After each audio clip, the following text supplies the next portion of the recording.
राजनीति में 10 साल बहुत लंबा समय होता है। इतना लंबा कि एक बड़ी से बड़ी राजनीतिक ताकत भी अर्श से फर्श पर आ सकती है। आज हम मेघालय की नोंगक्रेम सीट का विश्लेषण करेंगे, ये समझने के लिए कि कैसे एक राष्ट्रीय पार्टी का वोट शेयर सिर्फ 10 साल में 29% से गिरकर 1% से भी कम हो गया।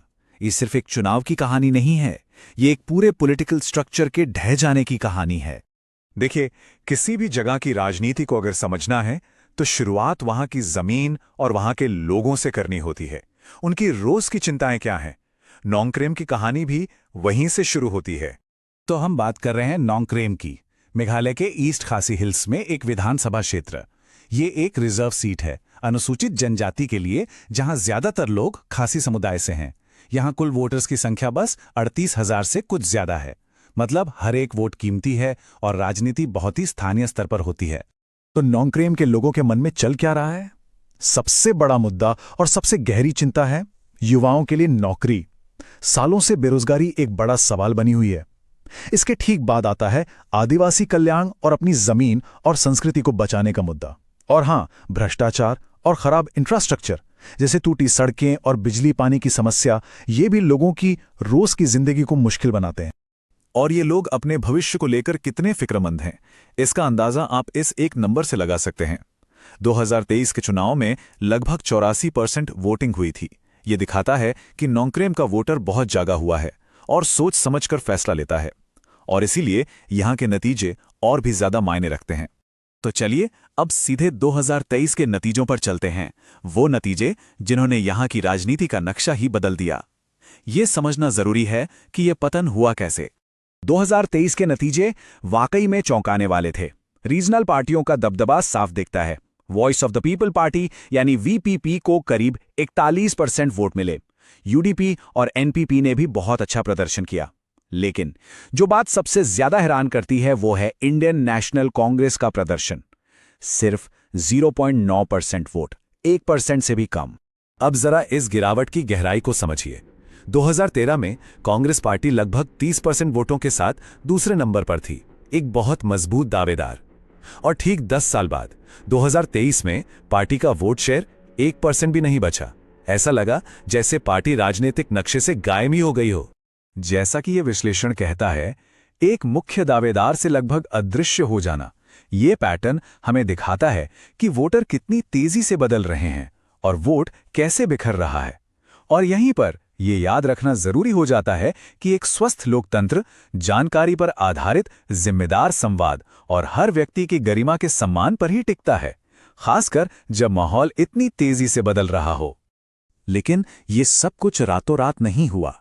ये गिरावट एक लंबी कहानी का नतीजा थी, और ये कहानी पिछले 30 सालों के चुनावी डेटा में साफ साफ दिखाई देती है। चलिए जरा इन आंकड़ों पर नजर डालते हैं।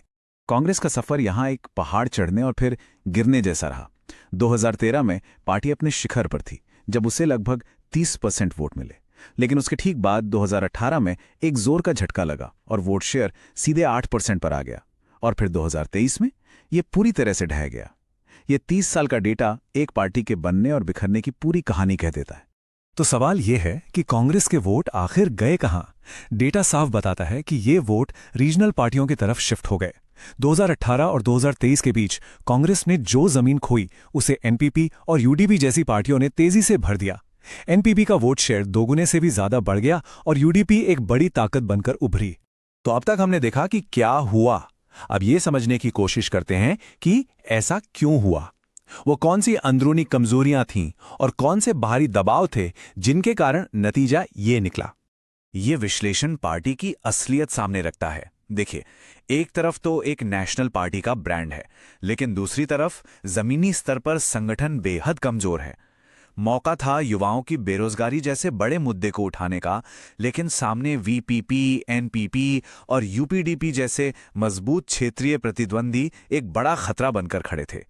और जब संगठन ही कमजोर हो तो लड़ाई लड़ना मुश्किल हो जाता है। अब जरा बड़ी तस्वीर देखिए। कई बाहरी ताकतों ने भी ये बदलाव लाने में भूमिका निभाई। राजनीतिक तौर पर ताकतवर रीजनल पार्टियों का उदय हुआ। आर्थिक तौर पर युवाओं में बेरोजगारी से जो गुस्सा और असंतोष था, उसने वीपीपी जैसी नई पार्टियों के लिए एक फर्टाइल ग्राउंड तैयार किया।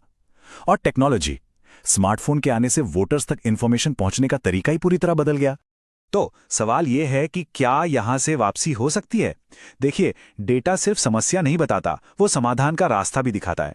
तो चलिए अब उन स्ट्रेटेजिक पिलर्स पर नजर डालते हैं जिनके आधार पर कोई भी राजनीतिक संगठन जमीनी स्तर पर खुद को फिर से खड़ा कर सकता है। किसी भी वापसी भी रणनीति इन 4 स्तंभों पर टिकी होती है। पहला, एक बहुत ही सटीक चुनावी रणनीति जो हर वोटर ग्रुप तक पहुंचे। दूसरा, जमीन पर एक मजबूत और एक्टिव संगठन। तीसरा, एक ऐसा नैरेटिव, एक ऐसी कहानी जो लोगों के असल मुद्दों जैसे नौकरी और वेलफेयर से सीधा कनेक्शन बनाए। और चौथा, इन सबको हकीकत में बदलने के लिए जरूरी संसाधन। और जब बात नैरेटिव की हो तो संदेश बिल्कुल साफ होना चाहिए। लगातार सिर्फ और सिर्फ जॉब्स, स्किल्स और युवाओं के भविष्य पर फोकस करें। आदिवासी जमीन के अधिकारों की रक्षा के चैंपियन बने, अपनी बात स्थानीय खासी भाषा में कहानियों के जरिए लोगों तक पहुंचाएं। और हां, आज के जमाने में ऑनलाइन फैलाई जा रही गलत सूचनाओं से लड़ने के लिए एक फैक्ट चेकिंग सेल बनाना बहुत जरूरी है। अंत में इस पूरे विश्लेषण को सिर्फ एक पॉलिटिकल केस स्टडी की तरह नहीं देखना चाहिए। ये गवर्नेंस और जनसेवा का एक सबक है। और इसका मतलब ये भी है कि कोई भी डेटा ड्रिवन अभियान लोगों की निजता और उनकी सहमति का पूरा सम्मान करे, जैसा कि भारत का डेटा प्रोटेक्शन कानून भी कहता है। तभी आप भरोसा बना सकते हैं और बनाए रख सकते हैं। ये पूरा विश्लेषण हमें एक बहुत बड़े और मुश्किल सवाल पे लाके छोड़ देता है। क्या कोई राजनीतिक दल 1% से भी कम वोट पर सिमट जाने के बाद जनता का भरोसा दोबारा हासिल कर सकता है और जनादेश वापस जीत सकता है? ये एक बहुत बहुत बड़ी चुनौती है। और आखिर में बस यही बात कि चुनाव गवर्नेंस के लिए डेटा इंजीनियरिंग है, लेकिन इसका मकसद हमेशा हमेशा राजनीति से बड़ा होना चाहिए। ये एक रिमाइंडर है कि हर आंकड़े का, हर रणनीति का और हर चुनाव का अंतिम लक्ष्य लोगों की जिंदगी को बेहतर बनाना ही होना चाहिए।